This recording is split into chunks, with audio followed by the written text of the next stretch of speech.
Our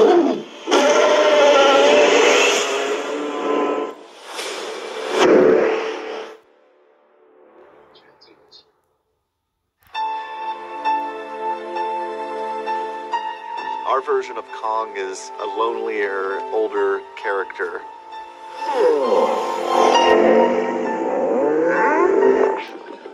That's the thing that was exciting to me about doing this movie, was being able to take a character like Kong and say, what happens with time with this character? What happens when the world kind of moves on past him?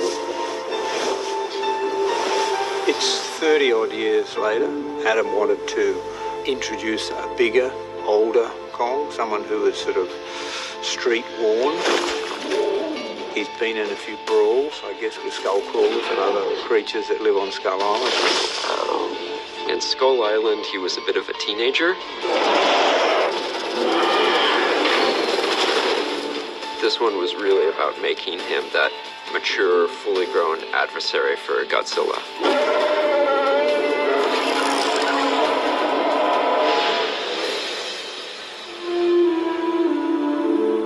Kong classically is always a character who's kind of a romantic type. He always falls in love with the pretty blonde. And in this case, it kind of felt more like what Kong needed wasn't a love interest. He needed sort of a family. And so that's kind of where Gia comes in, is that, you know, Kong's a lonely character, Gia's a lonely character, and they really find each other. There's a real kinship between Gia and Kong that we begin to discover over the course of the film. They both feel like outsiders.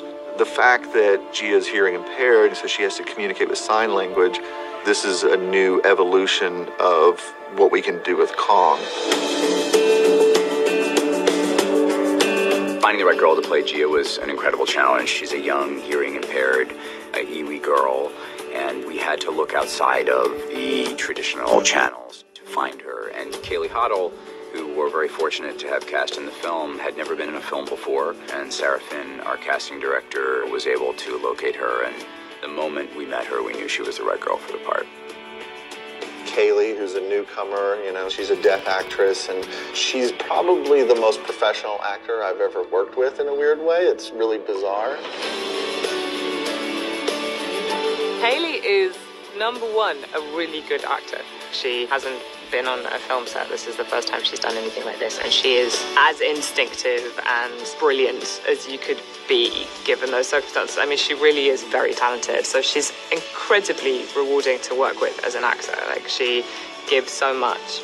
As I've got to know her better, I've realized that she's extremely funny and playful, and she's just a great kid to be around. And so I feel proud to say we have become friends. This is a battle that hasn't been waged since 1962, so it's got to be the most epic battle of all time.